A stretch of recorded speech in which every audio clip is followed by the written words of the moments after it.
அப்பா வந்து என்ன கார்ல கடத்திட்டு போயிட்டாங்க. அப்புறம் கொண்டதுக்கு அப்புறம் தான் என்ன விட்டாங்க. என் வீட்டுல இருந்து எப்ப வண்டி வந்துச்சோ அப்பதான் விட்டாங்க. அது எதுக்காகன்னு கேளு. நீங்க தான் அப்பா கிட்ட தான் நீங்க கேக்குறீங்க. இது நான் மறந்துட்டேன்டா. நான் ஏப்ரல் மாசம் அப்பாவோட ஷூட்டிங் பண்ணிட்டு இருக்கேன். அப்ப வந்து சொல்ல ஞாபகம் இருக்கா, நான் தான் கார்ல உங்களுக்கு கூட்டிட்டு போனேன்னு. அவரே ஞாபகப்படுத்துறேன். ஆக்சுவலி என்னன்னா, அப்பா பார்க்கணும், யாரு தளபதியை பார்க்கணும், பெரிய ஃபேன்ல. அப்போ வந்து கார்லயே தான் இருப்பாரு சார். அப்ப பார்க்க முடியாது அண்ணாவை. அப்போ பையன் ஸ்கூல்ல இருந்து ஒன்ன மாதிரி இருக்கும்போது வருவாப்புல. வரப்போ இவரை தூக்கி போய் செக்யூரிட்டி தான் போய் உட்கார வைப்பாரு. ஸோ செக்யூரிட்டி உட்கார வச்சா அந்த கேப்ல பார்த்துடலாம், டின்ட்டு ஒட்டி இருக்கும், பார்க்க முடியாது.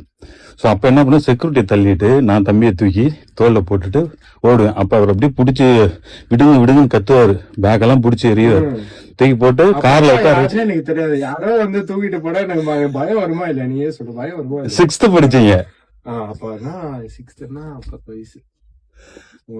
ஆமா, அப்பதான் இதே ஏஜ் தான்.